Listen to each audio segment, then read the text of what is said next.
रे बचनिया बोलस कवन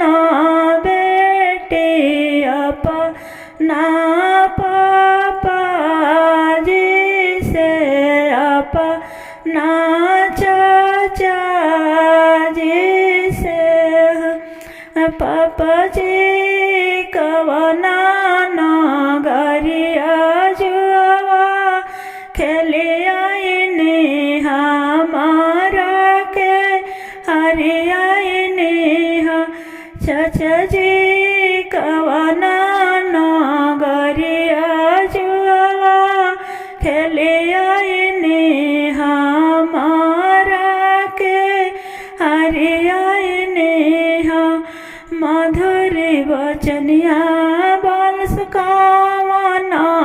पापाया ना दुलारी बेटी से अपना दुलारी बेटी से बेटिया वधपुर नगरिया जुआ खेलिया तोहर के हरिया दुलारी धियावा हरिया बाबा हरल रहते गैया हो भैंसिया तो हमारा के कहे हरनी हमारा